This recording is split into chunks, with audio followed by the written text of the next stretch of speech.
श्रोतेहो नमस्कार. परिसर या कार्यक्रमाच्या राज्यस्तरीय प्रसारणामध्ये मी ऐश्वर्या पटवर्धन आपलं मनपूर्वक स्वागत करते. श्रोतेहो, कार्यक्रमाच्या आजच्या भागात आपण पक्षी अभ्यासक शरद आपटे यांनी पक्षी, गाडी आणि घरटी याविषयी सांगितलेली माहिती ऐकणार आहोत. नमस्कार रसिक श्रोतेहो. परिसर या सदरात आपण पक्षी, त्यांची गाणी, त्यांची घरटी याविषयी माहिती घेणार आहोत. सर्वसामान्यपणे निसर्गातले जे विविध सजीव घटक आहेत त्यात पक्षी हा सगळ्यांच्या ओळखीचा, माहीत असलेला आणि जवळचा असा जीव आहे की जो बहुत करून सगळ्यांनाच आवडतो. वसंत पंचमी म्हणजे आपल्याला माहीत आहे की माघ महिन्यातल्या शुक्ल पक्षातली पंचमी ही वसंत पंचमी म्हणून ओळखली जाते. आणि या दिवसापासून निसर्गामध्ये किंवा थोडक्यात पक्ष्यांच्या आवाजामध्ये बदल झालेले आढळून येतात.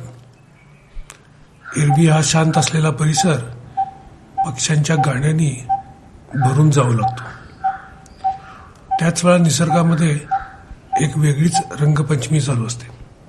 पहिल्यांदा काटेसावरीची लाल फुलं फुलून येतात, मग पळस, अंगारा, त्यानंतर पिवळ्या फुलांचा घोस असलेला बहावा आणि अगदी ग्रीष्मात शेवटी गुलमोहर फुलतो. आंबा, चिंच, फणस यांची झाडे याच वेळी मोहरून यावं लागतात आणि त्याचा एक वेगळ्या प्रकारचा सुगंध परिसरामध्ये पसरलेला असतो. आपल्या बागेत मोगरा, जई, जुई, चाफा अशी फुलंही फुलतात आणि आपल्या बागेला सुद्धा एक प्रकारचा सुगंध येतो. अशा या वातावरणात थंडीचा बोचरेपणा गेलेला असतो, पण आल्हाददायक हवा ही सगळीकडे असते. आणि एक हवेला त्या काळामध्ये एक प्रकारचा आपण त्याला घुकरीतपणा म्हणू असा असतो. त्याला क्रिस्पी वेदर असं जिम कार्बेट म्हणतात. आणि या सगळ्याच्या पार्श्वभूमीवर पक्ष्यांची गाणी ही सुरू होतात. आता पक्ष्यांची गाणी आणि पक्ष्यांचे आवाज असे दोन प्रकार आपल्याला लक्षात येतात. याची माहिती आपण आता टप्प्याटप्प्यानं पाहणार आहोत.